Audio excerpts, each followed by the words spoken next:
প্ৰাণৰ শিল্পী জুবিন গাৰ্গ এনেকুৱা সত্তা যিটো সত্তাক বাদ দি আচলতে অসমৰ মানচিত্ৰখন অংকন কৰিব নোৱাৰি আৰু বহাগ বুলি ক'লেই যেন জুবিন গাৰ্গ আৰু জুবিন গাৰ্গ বুলি ক'লেই যেন বহাগ আৰু এইবাৰ বহাগ যি ধৰণে উৰুঙা হৈ গৈছে সকলোৱে দেখিবলৈ পাইছে যে 14 তাৰিখৰ পৰাই জুবিন গাৰ্গৰ সংগীতানুষ্ঠান থাকে খাৰঘুলিৰ পৰা জুবিন গাৰ্গৰ সংগীতানুষ্ঠান আৰম্ভ হয় কিন্তু এইবাৰ প্ৰাণৰ শিল্পীগৰাকীৰ অবৰ্তমানত প্ৰতিখন বিহু মঞ্চই যেন ক'ৰবাত নহয় ক'ৰবাত উকা হৈছে প্ৰতিগৰাকী শিল্পীৰ যেন সেই আগৰ যেন সেই উৎসাহ উদ্দীপনা নাই আপুনি যলৈকে যাব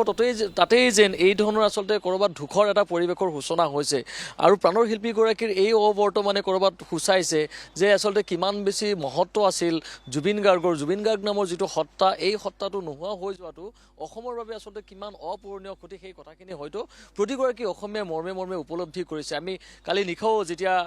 গৰিমা শইকীয়া গাৰ্গ জুবিন গাৰ্গৰ পত্নী গৈ লতাশিলত উপস্থিত হৈছিল তাৰপিছত এটা কথাই কৈছিল যে জুবিন গাৰ্গৰ অবৰ্তমানতো তেওঁ জুবিন গাৰ্গৰ যিটো স্থিতি সেই স্থিতি তেওঁ আচলতে অনুভৱ কৰে সেই কথাখিনি কালি গৰিমা শইকীয়া গাৰ্গে খুব স্পষ্টকৈ কৈছিল যে জুবিন গাৰ্গ আছিল জুবিন গাৰ্গ আছে জুবিন গাৰ্গ থাকিব সেইধৰণে তিনিটা শব্দ গৰিমা শইকীয়া গাৰ্গে কৈছিল এই মুহূৰ্তত আমি জুবিন ক্ষেত্ৰত আছোঁ আৰু জুবিন ক্ষেত্ৰলৈ প্ৰতিদিনে এই ধৰণেই অনুৰাগীসকল আহে জুবিন গাৰ্গক ভাল পোৱা প্ৰতিগৰাকী লোকেই আহি এবাৰ হ'লেও জুবিন ক্ষেত্ৰত এই ধৰণে তেওঁলোকে চাবলৈ আহে আমি ৰাতিপুৱাৰ ভাগতে কৈছোঁ যে সময় এতিয়া 8:21 গতিকে এই মুহূৰ্ততো ইতিমধ্যে কৈছোঁ যে যথেষ্ট সংখ্যক লোকৰ ইতিমধ্যে সমাগম ঘটিছে জুবিন ক্ষেত্ৰলৈ বিভিন্ন লোক আহিছে আৰু আজি যিহেতু গোঁসাই বিহু গতিকে ৰঙালী বিহুৰ এই সময়খিনিতো জুবিন ক্ষেত্ৰলৈ এই ধৰণে লোকসকল আহিছে আৰু কৈছোঁ যে এটা মুহূৰ্তৰ বাবেও প্ৰাণৰ শিল্পীগৰাকীক আচলতে অকলশৰীয়া হ'বলৈ দিয়া নাই তেওঁক ভাল পোৱা অনুৰাগীসকলে আৰু এই মুহূৰ্তত জুবিন ক্ষেত্ৰৰ যিটো পৰিৱেশ সেই পৰিৱেশটো আমি দেখুৱাবলৈ চেষ্টা কৰিছোঁ সহযোগী হিতেশ ডেকাই সেই পৰিৱেশটো দেখুৱাইছে ইতিমধ্যে কৈছোঁ যে পুৱাৰ ভাগতে বিভিন্ন প্ৰান্তৰ পৰা জুবিন দাক ভাল পোৱা অনুৰাগীসকল আহিছে আৰু এটা কথাই কৈছোঁ যে জুবিন গাৰ্গ নোহোৱা অসমখন যেন ক'ৰবাত কল্পনা কৰিব নোৱাৰি জুবিন গাৰ্গ নোহোৱা অসমখন যেন ক'ৰবাত ধূসৰ হৈ থাকে জুবিন গাৰ্গ নোহোৱা অসমখন যেন ক'ৰবাত অসম্পূৰ্ণ এই কথাখিনি আমি প্ৰতিদিনে অনুভৱ কৰিছোঁ সেই 19 ছেপ্টেম্বৰৰ সেই অভিশপ্ত দিনটোৰ পৰা আজিৰ তাৰিখলৈ যদি চায় তেতিয়াহ'লে আজি প্ৰায় 7টা মাহ হ'বৰ হ'ল গতিকে এই 7টা মাহে এনেকুৱা এটা দিন যোৱা নাই যিটো দিনত প্ৰাণৰ শিল্পীগৰাকীক কোনেও অনুভৱ নকৰাকৈ থকা নাই গতিকে এই মুহূৰ্তত যিসকল লোক আছে মই অকণমান তেওঁলোকৰ সৈতে কথা পাতিম আৰু কৈছোঁ পৰিৱেশটো দেখুৱাইছোঁ পুৱাৰ ভাগতে জুবিন ক্ষেত্ৰলৈ বিভিন্নজন আহিছে আৰু প্ৰাণৰ শিল্পীগৰাকীলৈ যি শ্ৰদ্ধা যি ভক্তি যি মৰম সেই মৰম কিন্তু এইধৰণে সদায় অক্ষুণ্ণ থাকিব সেইধৰণে লোকসকল আহিছে মই অকণমান আপোনাৰ ওচৰলৈ আহিছোঁ ক'ৰ পৰা আহিছে আপুনি নলবাৰীৰ পৰা আহিছোঁ নলবাৰীৰ পৰা জুবিন ক্ষেত্ৰলৈ আজি বিহুৰ দিনটোত আহিছে আপোনালোকে জুবিন দাক খুব মনত পৰি আছে সেইকাৰণে ৰাতিপুৱাই আমি বোলে এবাৰ জুবিন ক্ষেত্ৰত যাওঁ যাই জুবিন ক্ষেত্ৰ আমি ভ্ৰমণ কৰোঁ সেইবুলি আহিছোঁ আৰু ইয়াত নলবাৰীৰ পৰা আহিছোঁ আহিছে জুবিন ক্ষেত্ৰলৈ নে অহা নাছিলোঁ এইবাৰ মানে আহিলোঁ বিহু বুলি আহিলোঁ মেইনলি বিহু বুলি জুবিন দাক খুব মনত পৰি থাকে সেইকাৰণে মানে জুবিন দাক চাম বুলি জুবিন দা যদি নাইও আমি জুবিন দাৰ সমাধি ক্ষেত্ৰ চাম বুলি মানে আহিছোঁ আজি মানে ইয়ালৈ আহিলে জুবিন দাক অনুভৱ কৰা হয় জুবিন দা থকা যেন অনুভৱ হয় জুবিন দা থকা যেন অনুভৱ হয় সেইকাৰণে আমি জুবিন ক্ষেত্ৰলৈ আহিছোঁ ঠিক আছে মই ধন্যবাদ জ্ঞাপন কৰিছোঁ বাইদেউ ক'ৰ পৰা আহিছে আপোনালোকে আমি নলবাৰীৰ পৰা আহিছোঁ নলবাৰীৰ পৰাই আহিছে আপোনালোকে নলবাৰী বাজনীৰ পৰা বাজনীৰ পৰা আহিছে দিনটো জুবিন ক্ষেত্ৰলৈ আহিছে কি ক'ব কি ক'ম জুবিন দা নাই য'তে আছে তেখেতে যাতে ভালকৈ থাকে সেয়ে কামনা আৰু বেলেগ ক'ব লগা নাই কথা সেইটোৱে যে জুবিন দা য'তেই আছে ভালকৈ থাকিব লাগে সেইটোৱে নমস্কাৰ জুবিন ক্ষেত্ৰলৈ আহি সঁচাকৈ বহুত দুখ অনুভৱ কৰিছোঁ কাৰণ আজি প্ৰাণৰ শিল্পীগৰাকী আমাৰ অসমীয়াৰ মাজত নাই হিয়াৰ আমঠু যাক কি আমি মনে প্ৰাণে ভাল পাওঁ আজি গোটেইবোৰ মঞ্চ তাৰমানে জুবিনবিহীন হৈ পৰিছে গোটেই ইয়াতকৈ ক'ব লগা একো নাই প্ৰভু ভগৱন্তই তেওঁক য'তেই ৰাখিছে তাতে ঈশ্বৰে ভালে কুশলে থাকক আমাৰ সেইটোৱে কামনা আৰু অসমীয়াৰ মাজত তেওঁ চিৰদিনেই জীয়াই থাকক প্ৰাণৰ শিল্পীগৰাকী প্ৰতিগৰাকী অসমীয়াৰ যিহেতু হৃদস্পন্দন জীয়াই থাকিব খুৰা একেলগে আহিছে নলবাৰীৰ পৰা বিহুৰ দিনটোত জুবিন ক্ষেত্ৰলৈ আপোনালোকে আহিছে কি অনুভৱ কৰিছে এই স্থানলৈ যেতিয়া আহে আপোনালোকে আগতে আহিছেনে আগতে মানে সেই সমাধি সময়ত আহিছিলোঁ এবাৰ ইয়াৰ পিছত অহা নাই এই দ্বিতীয়বাৰ আহিলোঁ আহি আচলতে খুব বেয়াই লাগে আমাৰ প্ৰাণৰ শিল্পীগৰাকী আমাৰ এই বহাগৰ বিহুৰ সময়ত যেতিয়া নাপাওঁ সঁচাকৈ আমাৰ অন্তৰে কান্দি উঠে যা হওক নিয়তিৰ মায়া যাবই লাগিব তেখেতে য'তে আছে ত'তে সুন্দৰভাৱে থাকক ঈশ্বৰে ভালে ৰাখক তাৰে কামনা কৰিছোঁ জয় জুবিন দা আৰু এয়াই সঁচাকৈ জয় জুবিন দা এই ধৰণে তেওঁলোকে ধ্বনি দিছে আৰু এই মুহূৰ্ততো কৈছোঁ যে জুবিন ক্ষেত্ৰলৈ অজস্ৰজন আহিছে আৰু ৰাতিপুৱাৰ ভাগৰ পৰাই জুবিন ক্ষেত্ৰলৈ এই ধৰণে অনুৰাগীৰ সোঁত বয় আৰু আজি গোসাই বিহু গতিকে বহাগ কৈছোৱে যে জুবিন গাৰ্গ নোহোৱা বহাগ যেন ক'ৰবাত ধূসৰ জুবিন গাৰ্গ নোহোৱা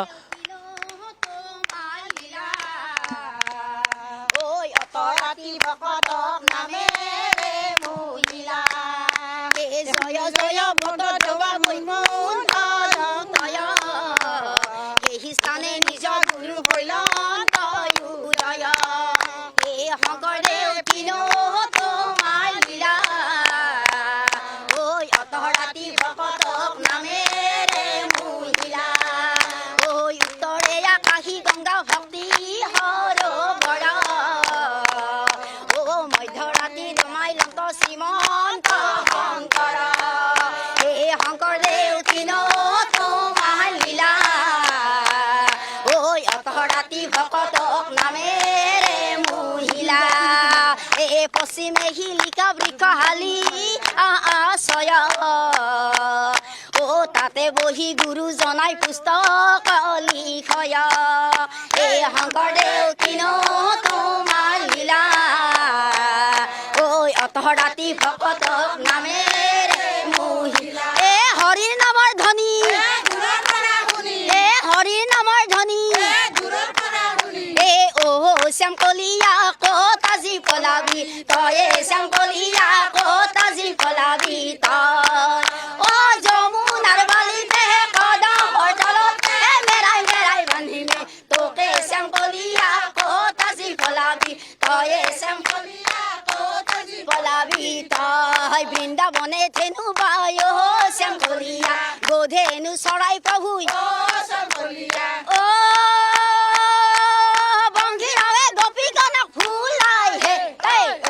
শ্যাম কলিয়া ক'ত আজি পলাবি তয়ে শ্যাম কলিয়া ক'ত আজি পলাবি তই অ যমুনাৰ বালিতে কদমৰ তলতে মেৰাই মেৰাই বান্ধিমে তোকে শ্যাম কলিয়া ক'ত আজি পলাবি তয়ে শ্যাম কলিয়া ক'ত আজি পলাবি তই বৃন্দাবনে ধেনু পায় শ্যাম কলিয়া গোধেনু চৰাই প্ৰভু শ্যাম কলিয়া অ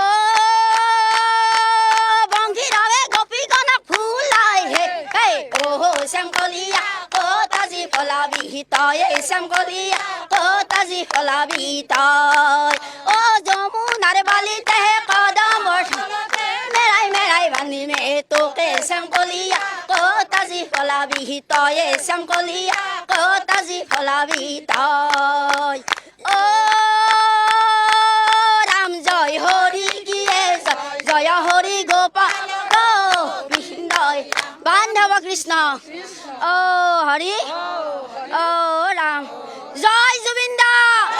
জয় জুবিন দা জয় জুবিন দা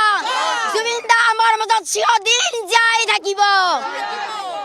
চিৰদিন জীয়াই থাকিব জুবিন দা আমাৰ হিয়াৰ আমঠু জয় জুবিন দা কৃষ্ণ এই ধৰণে যিসকল লোক আহিছে জুবিন ক্ষেত্ৰলৈ মই কৈছোঁ যে জুবিন ক্ষেত্ৰ আৰু জুবিন ক্ষেত্ৰ হৈ থকা নাই জুবিন ক্ষেত্ৰ যেন উপাসনাস্থলী এই ধৰণে সকলে নাম প্ৰসংগ কৰিছে এই ধৰণে আৰু আজি গোসাই বিহুৰ দিনটোতো এই ধৰণে জুবিন ক্ষেত্ৰলৈ অজস্ৰজন আহিছে তেওঁলোকে এই ধৰণে জুবিন ক্ষেত্ৰলৈ আহি প্ৰাণৰ শিল্পীগৰাকীক একাজলি শ্ৰদ্ধাঞ্জলি জ্ঞাপন কৰিছে আৰু ইয়াৰ পৰা কৈছোঁ যে সকলোৱে চকুলো টুকি তেওঁলোকে গৈছে আজি 7টা মাহে এই ধৰণে জুবিন ক্ষেত্ৰত সোঁত বৈছে অনুৰাগীসকলৰ আৰু প্ৰতিটো দিনেই যেন প্ৰাণৰ শিল্পীগৰাকীক এটা মুহূৰ্তৰ বাবেও এই ধৰণে অকলশৰীয়া হ'বলৈ দিয়া নাই আৰু বিহুৰ দিনটোতো এই ধৰণেই জুবিন ক্ষেত্ৰলৈ অজস্ৰজন আহিছে অজস্ৰজনে আহি জুবিন দাই ভাল পোৱা সামগ্ৰীসমূহ আচলতে ইতিমধ্যে তেওঁলোকে উপহাৰ হিচাপে দি গৈছে কৈছোঁ যে এই ধৰণৰ বহাগৰ মাহত এই যে এখন এখন যে গামোচা এই ধৰণে দি থৈ গৈছে প্ৰাণৰ শিল্পীগৰাকীক ইয়াতকৈ আৰু আচলতে বেদনাদায়ক এটা দৃশ্য হ'ব নোৱাৰে কাৰণ যিটো সময়ত জুবিন দা মঞ্চত উঠি যেতিয়া হাতখন আচলতে দাঙি দিয়ে তাৰ পাছতে যিসকল অনুৰাগী আছে এই অনুৰাগীসকলৰ মনত কিমান বেছি উৎসাহ কিমান বেছি উদ্দীপনা সেই কথাখিনি আমি প্ৰাণৰ শিল্পীগৰাকী যেতিয়া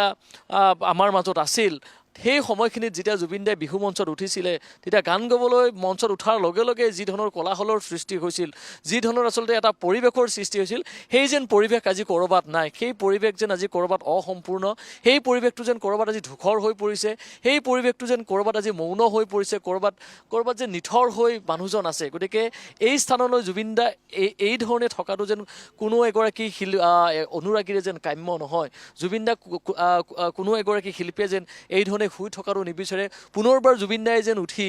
বিহু মঞ্চলৈ যাব, জুবিন দাই যেন পুনৰবাৰ ক'ব লাভ ইউ অল বুলি, সেই কথাখিনিক লৈয়ে কিন্তু কালিৰ দিনটোতো পত্নী গৰিমা শইকীয়া গাৰ্গে সেই কথাখিনি উপলব্ধি কৰিছে, অনুধাৱন কৰিছে আৰু সকলোকে কৈছে যে জুবিন দা আছিল, জুবিন দা আছে আৰু জুবিন দা থাকিব। আৰু সেই কথাখিনিয়ে সাৰোগত কৰিয়েই যেন জুবিন দামৰ যিটো সত্তা, এই সত্তাটো কিন্তু সকলোৱে আগবঢ়াই লৈ যাব লাগিব। জুবিন দাৰ যিখিনি আদৰ্শ, জুবিন দাৰ যিখিনি আচলতে সপোন, সেই সপোন আদৰ্শখিনিক নতুন প্ৰজন্মই যাতে কি ধৰণে লৈ যাব পাৰে সেই কথাখিনি কিন্তু সকলোৰে আচলতে এটা দায়িত্ব থাকিব। কাৰণ কৈছোঁ যে আজি বহাগৰ দিনটোতো এই ধৰণে জুবিন দাক ভাল পোৱা যিসকল অনুৰাগী আছে, এখন এখন গামোচা এই ধৰণে আঁৰি থৈ গৈছে। গতিকে কৈছোঁ যে এই যিটো পৰিৱেশ, এই পৰিৱেশটো কিন্তু কাৰো বাবে কাম্য নহয়, এই দৃশ্য কাৰো বাবে কাম্য নহয়। জুবিন দাক ভাল পোৱা প্ৰতিগৰাকী অনুৰাগীৰ বাবে এয়া কিন্তু যথেষ্ট বেদনাদায়ক। গতিকে আমি আহিলোঁ জুবিন ক্ষেত্ৰলৈ আৰু কৈছোঁৱেই যে পুৱাৰ ভাগৰ পৰাই জুবিন ক্ষেত্ৰত এই ধৰণে অনুৰাগী হৈছে। আৰু আজি গোঁসাই বিহু, আমি কালিৰ দিনটোতো দেখিছিলোঁ জুবিন ক্ষেত্ৰলৈ যথেষ্ট অকল অনুৰাগী আহিছিল, যিসকল অনুৰাগী আহিছিল এখন এখনকৈ মৰমৰ উপহাৰ হিচাপে, দাদাক মৰমৰ উপহাৰ হিচাপে এখন এখনকৈ এই ধৰণে গামোচা ইয়াত দি থৈ গৈছে যে প্ৰাণৰ শিল্পীগৰাকী কায়িকভাৱে আমাৰ মাজত নাই, কিন্তু জুবিন দাৰ পৰি থকা যিখিনি ভাল পোৱা, যিখিনি মৰম, যিখিনি শ্ৰদ্ধা, সেয়া কিন্তু সদায় অটুট থাকিব। কিমান বেছি ভাল পালে, কিমান বেছি শ্ৰদ্ধা ভক্তি থাকিলে এগৰাকী শিল্পীক এই ধৰণে ভগৱানলৈ ৰূপান্তৰ কৰিব পাৰি, সেই কথাখিনি হয়তো সকলোৱে উপলব্ধি কৰিব পাৰে, সেই কথাখিনি হয়তো সকলোৱে অনুধাৱন কৰিব পাৰে। আৰু আজি বহাগৰ এই ক্ষণত যেতিয়া জুবিন দা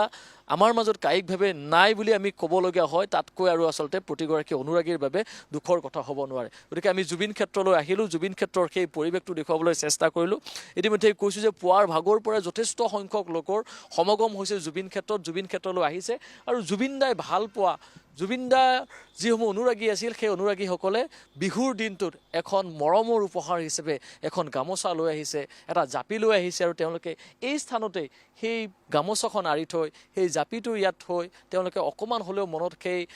আচলতে সেই এটা অনুভৱ কৰিছে যে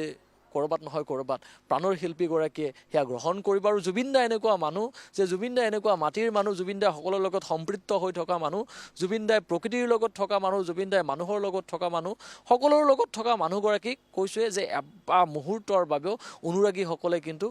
অকলশৰীয়া অনুভৱ হ'ব দিয়া নাই। আজি বিহুৰ দিনটোতো, আজি গোঁসাই বিহু আৰু আজি 2 বহাগৰ দিনটোতো কৈছে যথেষ্ট সংখ্যক লোকৰ ইতিমধ্যে সমাগম হ'ব। ৰাতিপুৱাৰ ভাগে লোকসকল আহি জুবিন ক্ষেত্ৰলৈ আহি জুবিন দাক শ্ৰদ্ধাঞ্জলি জ্ঞাপন কৰা পৰিলক্ষিত হয়।